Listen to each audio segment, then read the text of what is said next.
Isa ho sa tumatak mo ho ngayon sa katatapos na State of the Nation Address ni Pangulong Marcos Jr. ay ito hong, nako, di ba siguro, hashtag mahiya naman kayo.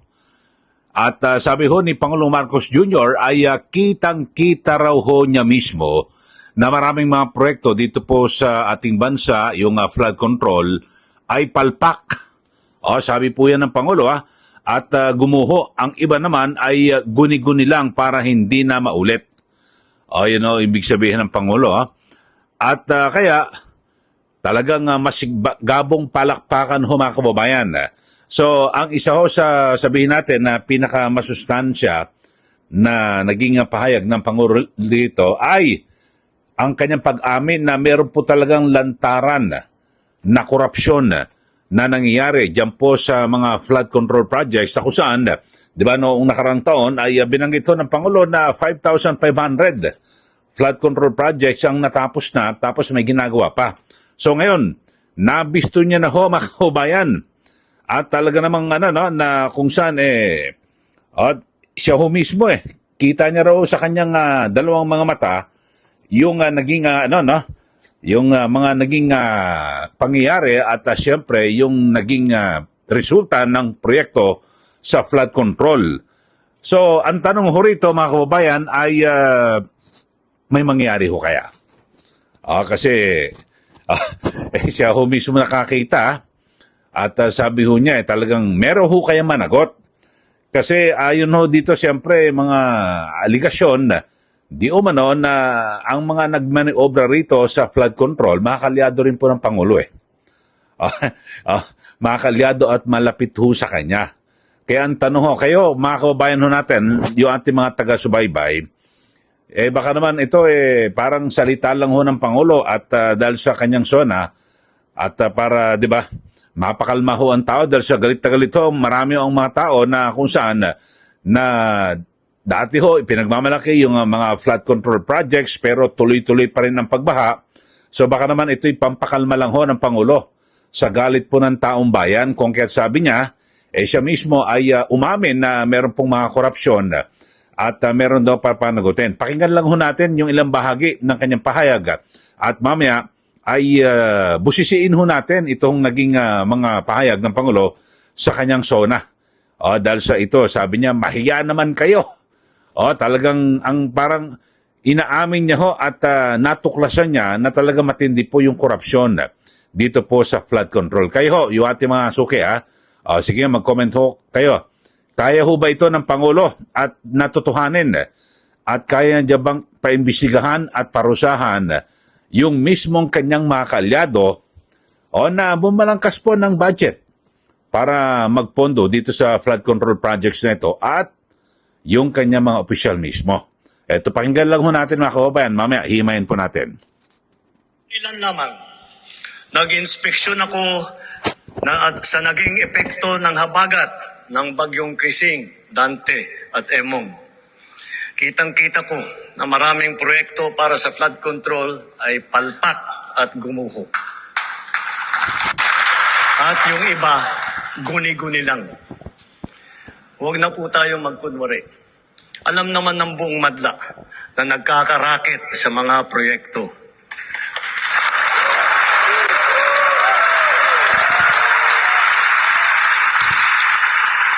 Mga kickback, mga initiative, errata, SOP, for the boys. Kaya sa mga nakikipagsabwatan upang kunin ang pondo ng bayan at nakawin ang kinabukasan ng ating mga mamamayan, mahiya naman kayo sa inyong kapwa Pilipino.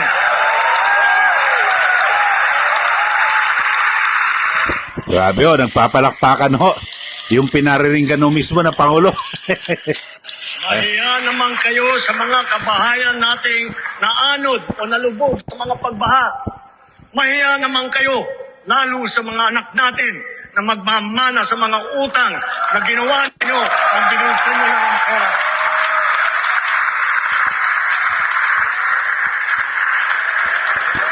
Nagtayuan pa standing ovation ho.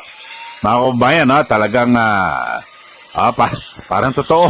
Sana ho, mga kababayan, totoo na ho ito ito. hindi na maulit. So that this will not happen again. First, the DPWH will immediately submit to me a list of all flood control projects from every region that were started or completed in the last 3 years. Second, the Regional Project Monitoring Committee shall examine that list of projects and give a report on those that have been failures, those that were not finished, and those that are alleged to be ghost projects.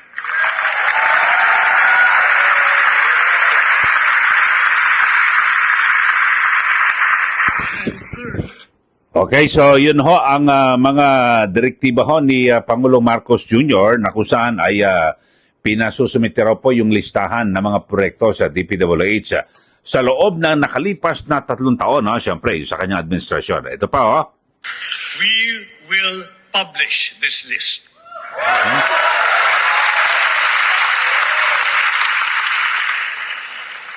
Isa sa publiko natin ang listahang ito. Kaya ang publiko na saksi sa mga proyektong ito ay malayang suriin ang listahan at magbahagi ng kanilang nalalaman para makatulong sa ating investigasyon.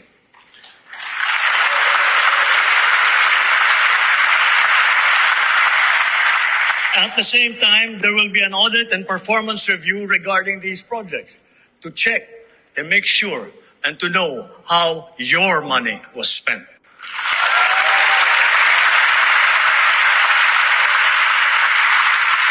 Sa mga susunod na buwan, makakasuhan ang lahat ng mga lalabas na may sala mula sa investigasyon, pati na ang mga kasabwat na kontratista sa buong bansa. ayun ho, abangan ho natin sa mga susunod na buwan daw. So, mga susunod na buwan, mga ilang buwan ho kaya ito? Sana wag naman umabot to ng taon, Mr. President, ha? At kami ho ay bilang mga nagbabayad po ng buwis, ako taxpayer, ay mag-aantay ako dito, sabi po ng Pangulo, sa mga susunod na buwan ay meron na po makakasuhan at mananagot dito.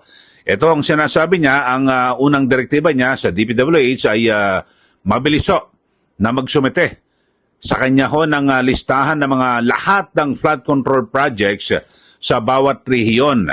Sabi niya at nakusan ay yung mga nasimula na at nakumpleto sa loob po ng nakalipas na 3 taon.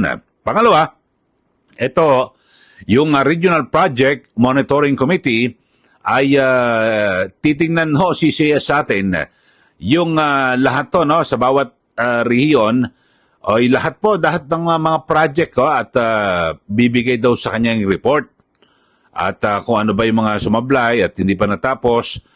At yun, yung iba rin, may mga di umanay ghost projects, yun ho. Pangatlo, ang publiko raw ay kasi ipapublish daw po yung listahan at ang publiko ay malayang suriin ang listahan ng nasabing mga proyekto at may makakasuhan. At lahat daw po ng lalabas na may sala mula sa investigasyon, pati na ang mga kasabwat na kontratista sa buong bansa. Pati mga mababatas, Mr. President. Kasi marami rin mga mababatas sila na rin po ang kontraktor. Sana po totoong may mangyari. Kayo ho, sa ating mga suki, nanonood dito po sa ating channel, ano ho ang inyong masasabi dito?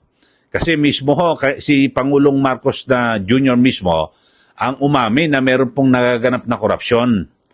Pero ang aantayin natin, kung sa kanyang pag-amin at kanyang natuklasan na meron talagang katiwalian, meron bang mangyayari?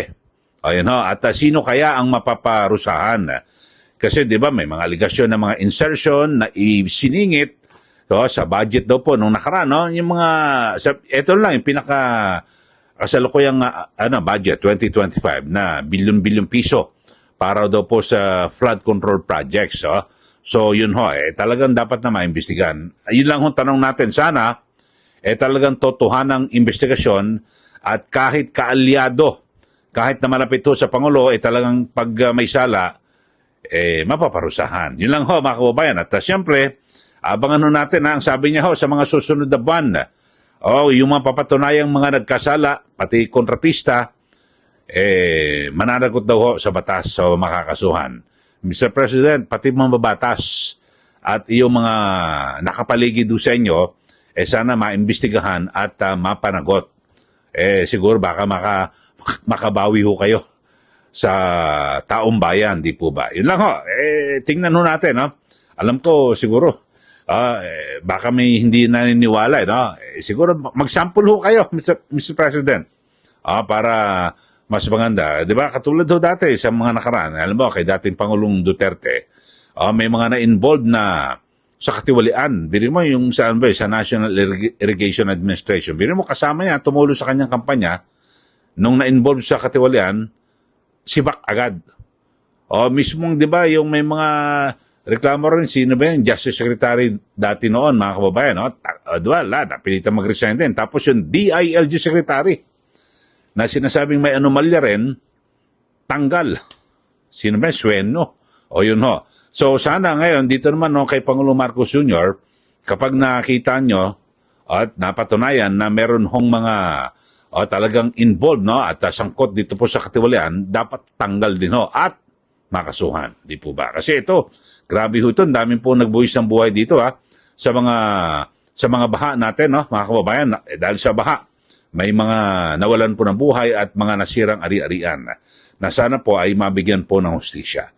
So, yun lang ho mga kababayan. Sa mga bago lang po sa ating channel, subscribe na po kayo at huwag niyo pong kalimutan na i-like at i-share at siguro magbigay ho kayo ng komentaryo kung ano po masasabi niyo rito. Kakayanin ba at natutuhanan ni Pangulong Marcos Jr.